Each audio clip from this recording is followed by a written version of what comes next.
and grateful for you all who are with us today. So, I'm Reverend Laura Kigueva James. My pronouns are she, her. I serve as the Director of Grassroots Organizing at the General Board of Church and Society of the United Methodist Church. I'm joining you all today from the United Methodist Building that is located on the traditional and ancestral homelands of the Anacostan, Nacotchtank, and Piscataway peoples, also known as Washington, D.C. So, welcome to today's final session of Wednesday Witness, our skill building series. As folks continue to come in, I invite you all to introduce yourselves in the chat. Again, share your name, your pronouns, your location, church name, and organization. We're going to go ahead and get started because we have a lot of content to go through. And I'm just grateful for you all to say yes to this. So, this series was created for you all as United Methodists to build your capacity and knowledge to advocate for justice with your decision makers. We can go to the next slide, James.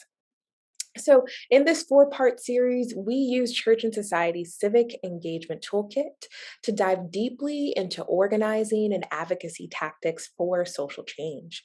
Each session will include a training followed by some time in some small groups, breakout sessions where you can practice and share with other United Methodists who are ready to create social change. So, just to be aware of a few things about these sessions, the session content will be recorded and available for at the Church and Society's YouTube page for later viewing. However, our question and answer, breakout time, and discussions will not be recorded. So there are a few of us on the call. So just for the flow of today's conversation, please stay muted unless you have a question and just want to share your experience. I'll just ask you to raise your hand. I'll recognize you and I will invite you in to share. Okay? If you have questions or suggestions, or you need further support with any of the material shared during the series, just please email me at lkjames@umcjustice.org. So, lastly, I just want to affirm that we have the gift of collective wisdom in the United Methodist Church because we're a connectional church, right? And we flourish when our ministry experiences are shared from various contexts. So, for those of you who are joining outside of the US or advocating with different decision makers that are not on the federal level, please jump in and share your experience, share your knowledge for the good of the whole. So grateful for all of you and thank you. So in May, in our last Wednesday witness, that was last month, we discussed how to advocate through visiting with your decision makers. And we learned about the best practices and tips for setting up your in-person meetings with decision makers. And many folks followed up with us to share with us how helpful last month's session was and how they were able to set up meetings successfully. So I just want to give space to you all on the call to maybe share or reflect. Was anyone else able to set up an in-person meeting? Anyone have any thoughts or questions around, yeah, what that was like for you? So feel free to come off mute. We're a small group today, so this is a conversation. Were you able to set up an in-person meeting? Let us know.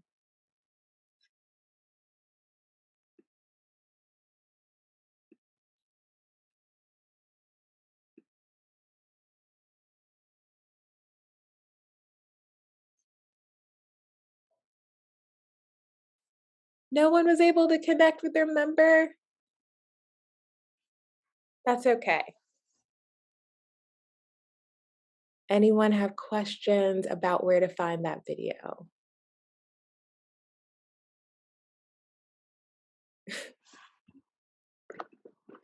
Hi. Hi. Yes, I do have a question Okay. about that. This is my first time joining, so Okay, I great. would like to have that video source.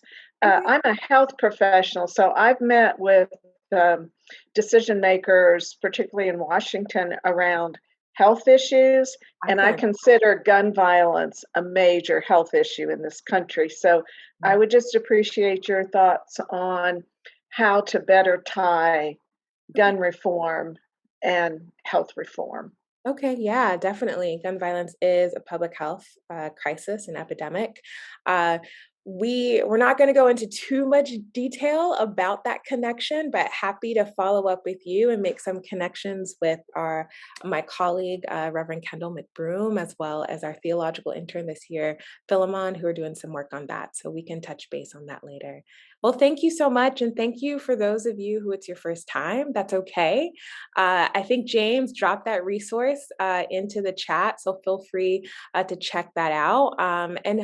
This Wednesday Witness Skill Building session is all about creating a community of practice, right? Where we can collectively engage and ask intentional questions around what does our advocacy look like as people of faith, and how we can build capacity together to continue, yes, to Tony, that work in progress, but so that we're all fully participating in civic engagement. So thank you all just for being here.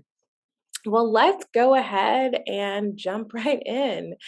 So, today we're ending the skill building series by reflecting on the importance of faithful advocacy as action through the role of our public witness.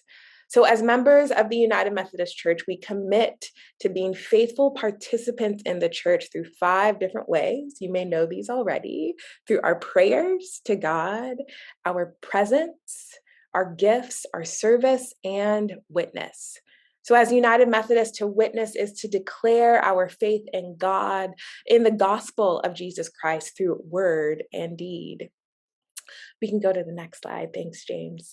Our witness is both this commitment to the mission of the church, which is to make disciples of Jesus Christ for the transformation of the world. And it's also a distinct call and practice for every local church to participate in, that ultimately strengthens and cultivates a healthy congregational life.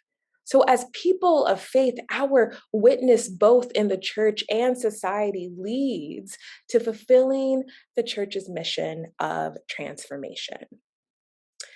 But the question that we must wrestle with, the questions that we must answer, is what are we as a church transforming? And how do we, as people of faith, actively engage in the transformation of our communities and world?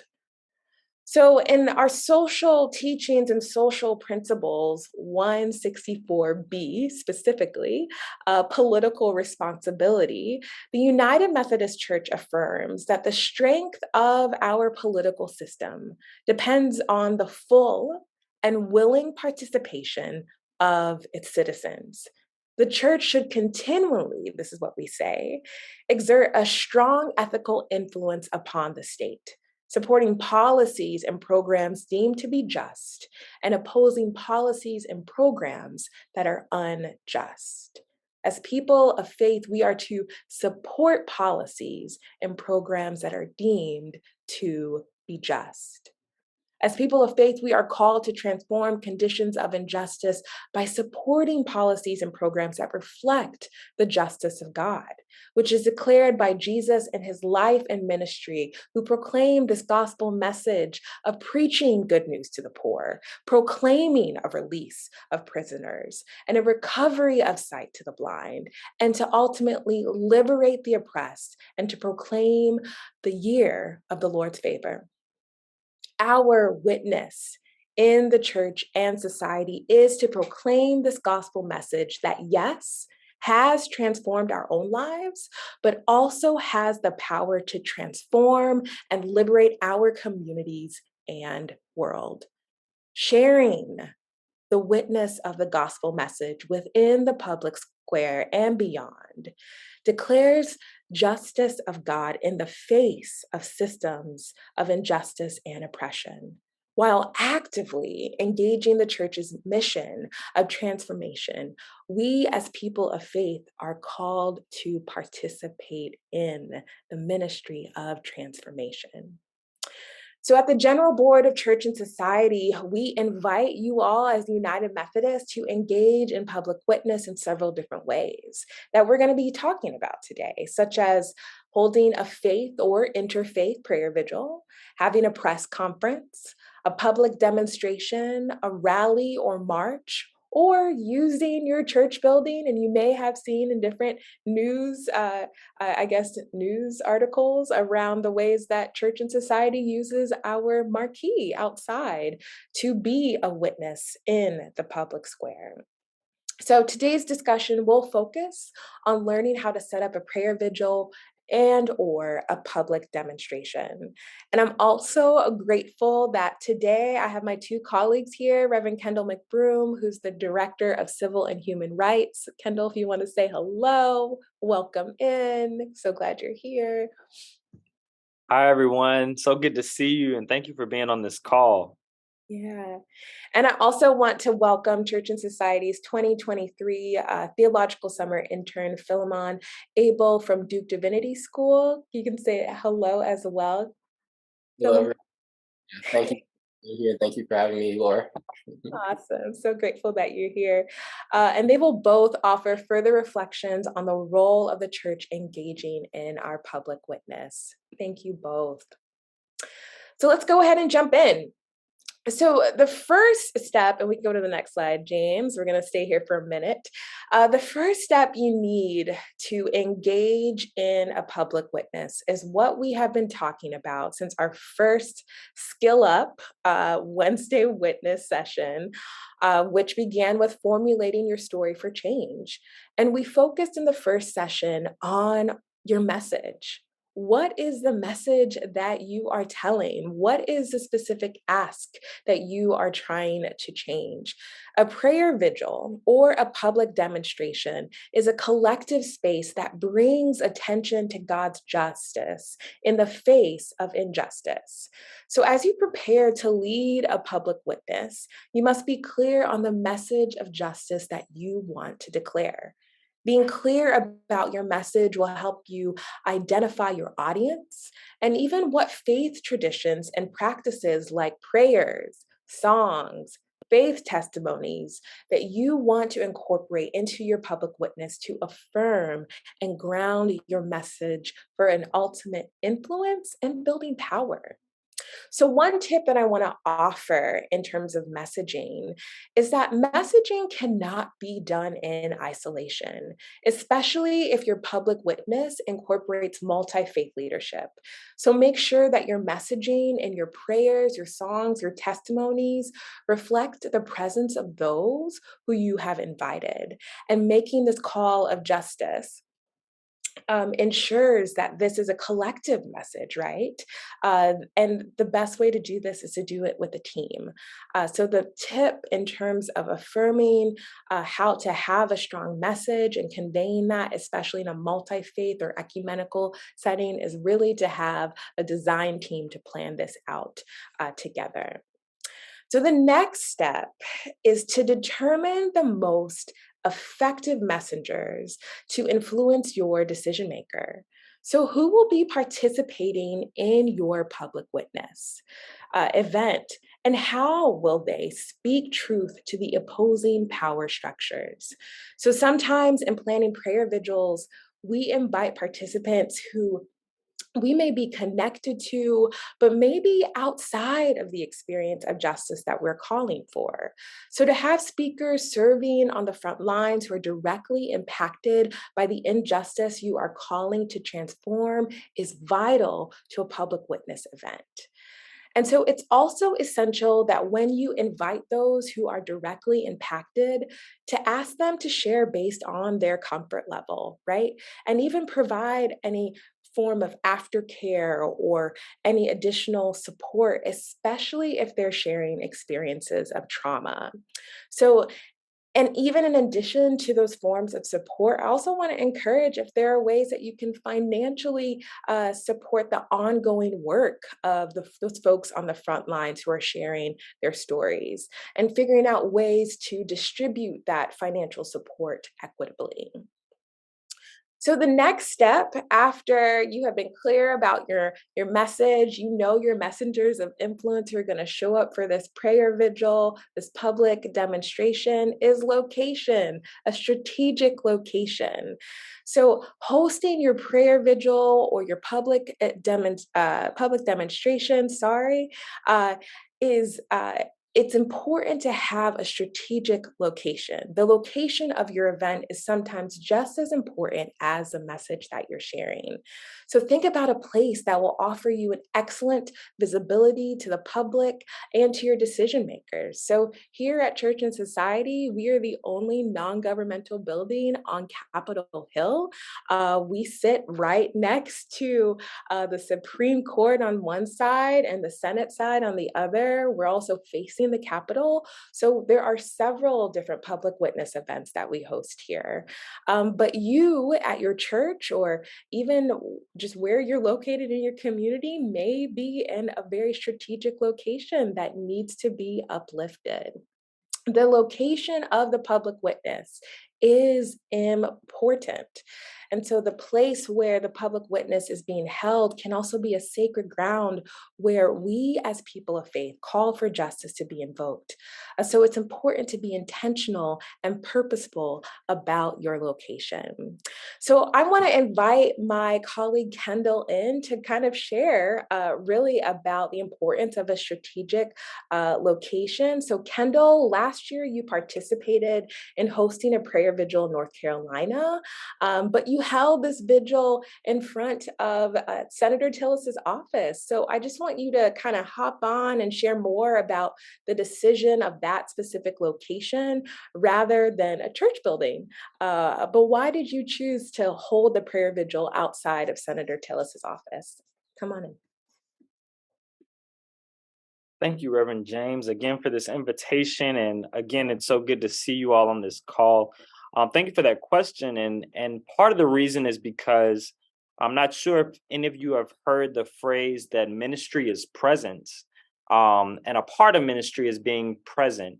And so when we show up, not only in our churches, but when we show up to the places of change and the places of power, we essentially bring that change to that place by being in this ministry and doing the work of messaging and public witness.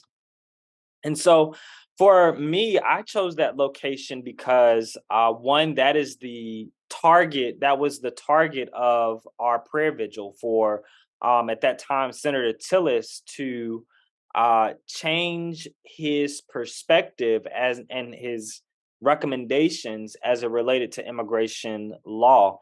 And so not only was that the target of this action, but furthermore, by having it in that location in a public place on the sidewalk in front of Senator Tillis's office, it opened up the opportunity for those who were not already a part of the vigil to further participate and ask questions. What's going on? What are you all doing? What are you advocating for?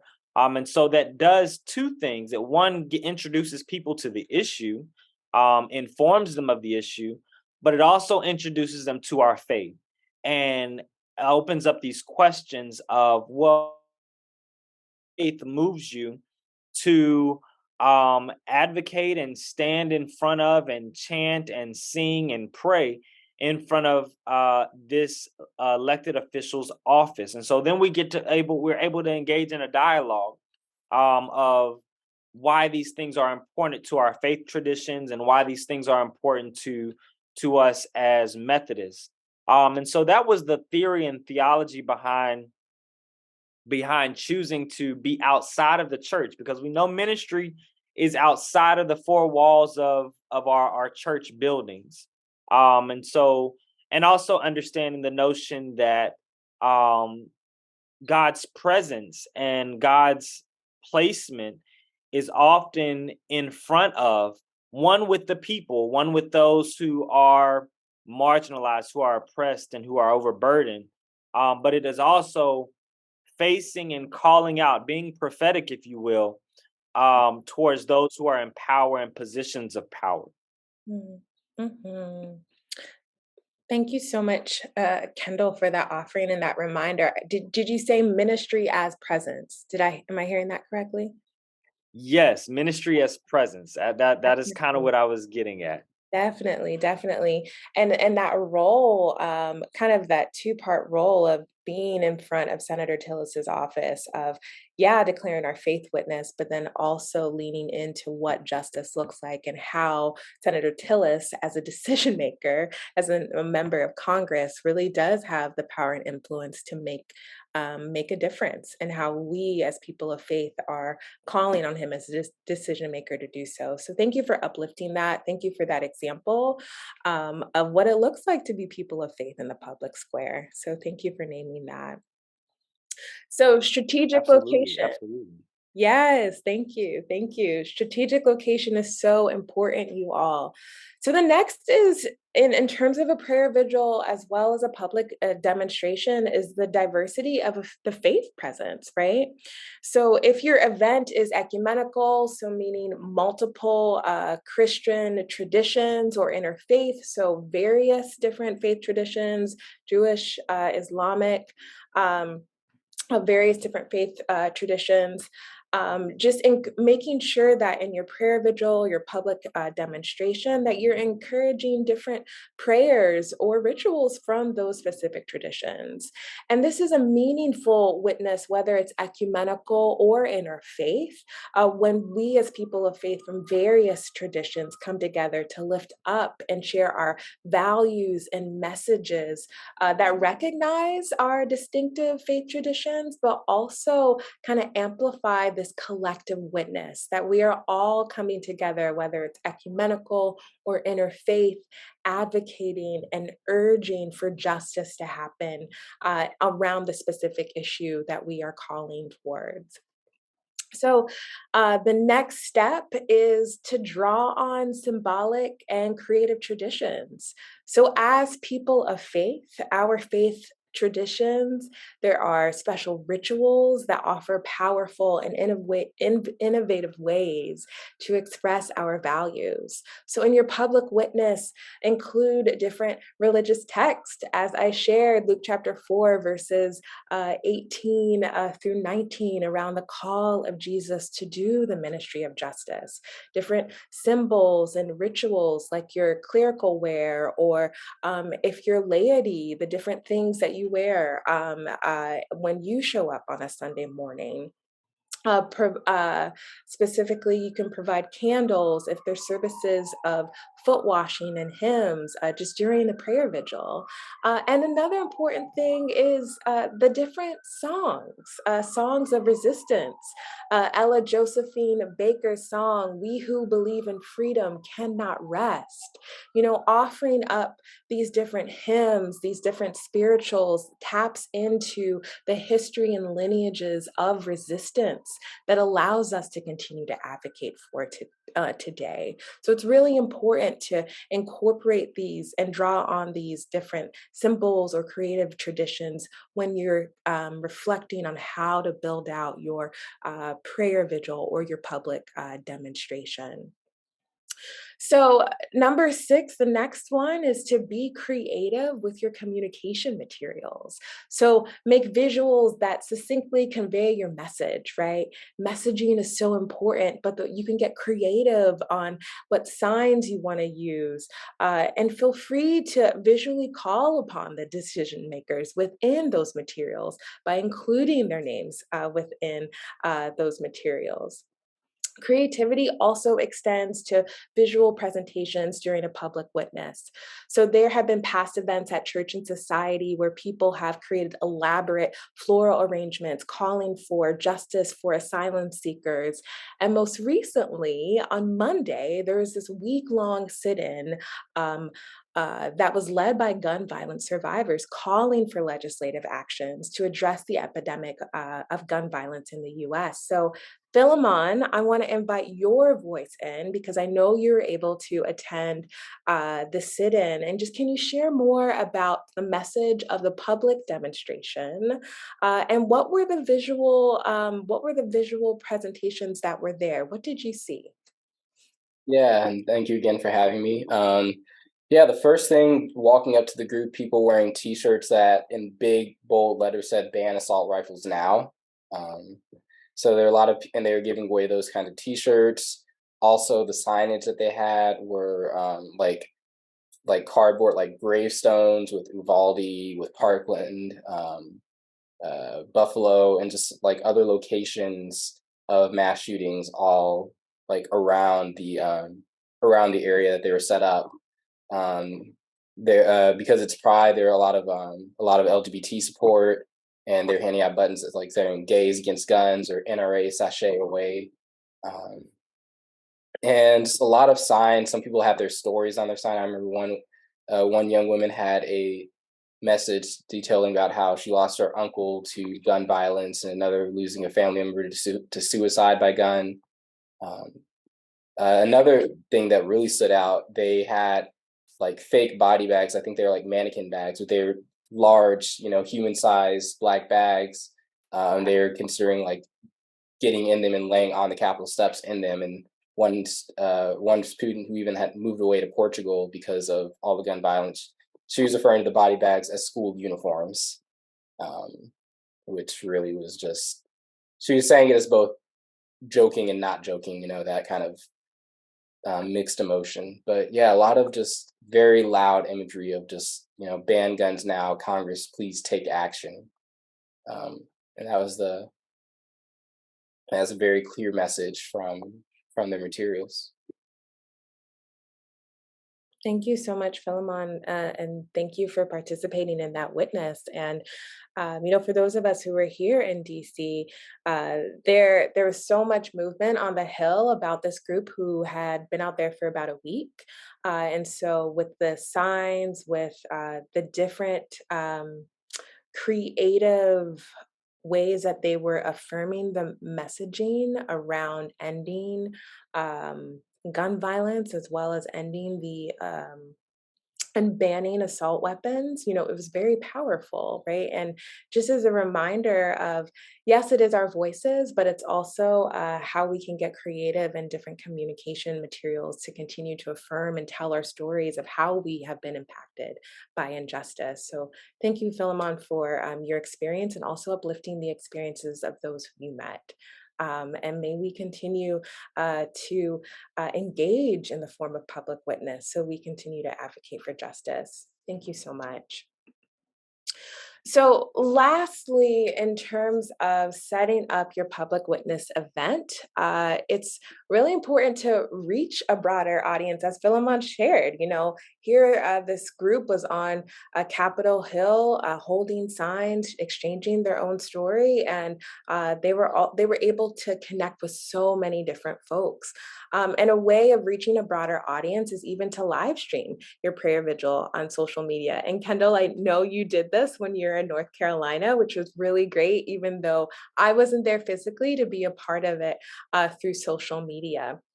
And so there's an opportunity to use social media, even invite journalists to participate and cover your prayer vigil and public demonstration. Any way that you can really share to broaden your message and to bring people in to participate and even build momentum for your call to justice is very, very important. So, clarity about these steps will help you quickly engage your public witness. However, it's helpful to note that not everything, and this has happened many times, will go as you plan it. But ultimately, the purpose of the public witness is to build awareness, is to even build community, and to establish the vision of justice that we know is possible. We can go to the next slide, James. So this will be available again for later viewing, but here's a simple order of worship for a prayer vigil. Of course, as we kind of started, the welcome and the focus, getting clear about your messaging, a song or sharing, again, incorporating different faith tradition and elements. What are the scriptures, right? What are the scriptures that you want to use to uplift the call for justice? And then a moment of reflection. Again, who are those messengers of influence that you want to invite to share and amplify the message of justice that you are calling for? Again, a communal testimony. So if there is a call and response that you can incorporate into the service, another speaker, another messenger of influence, and then a call to action.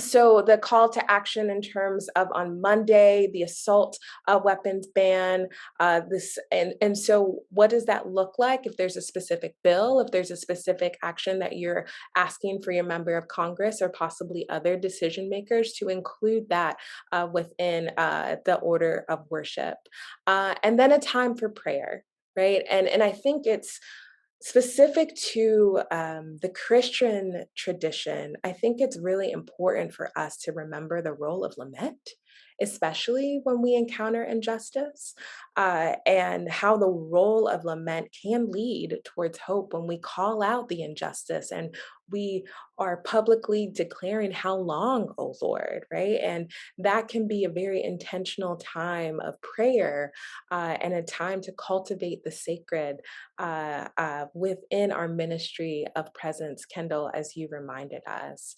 And then lastly, a closing and a song of blessing that continues to send us out in hope. So I hope this order of worship can support you in your ongoing planning of what a public witness looks like in your own context. And I really do hope that wherever you are in terms of your level and engagement, that this was helpful for you. And if you need further support, if you have questions, please don't hesitate to ask. That is what we're here to do as Church and Society, is to support your capacity to be in the public square as people of faith and to be civically engaged. So I just want to remind folks that we can go to the next slide, James. That all of this information, again, is shared in our civic engagement toolkit. I did a deep dive on the different pieces that we have in terms of advocating through public witness. So you can go ahead. Our toolkit is downloadable from our website. You can also go to our store and download and order a printed copy if you don't want to download it. And there's also a one pager that provides one thing I didn't cover today is just a timeline, right? Because prayer vigils typically take about 2 months, a month or 2 months to plan to be done well. But sometimes, actions happen and folks are just ready. But within the Civic Engagement Toolkit on our website, there is a one pager that provides you with the steps that I covered, as well as a detailed timeline about how to move through planning that public witness. Again, if you're looking for further training, we do provide training at Church and Society, and we're happy to arrange an in-person visits for you with your member of Congress if you're in the DC area. And if you want information on any of these opportunities or resources that I shared today, again, email me at lkjames@umcjustice.org. So just as a reminder, today's session is being recorded and it will be available later on Church and Society's YouTube page. And today's session is the fourth and last of the series of a Wednesday Witness Skill Building, but we will be back. Don't worry, we'll be back again to talk more about different advocacy and organizing tactics that create a change. You can find all of the recordings, the last, 3 sessions, again, on our YouTube page. And if you're looking to take further action, I also encourage you to visit our action page, which is updated frequently, that covers many different advocacy actions that we are currently working on at Church and Society across all of our 5 priorities of climate, health, poverty, peace, and immigration.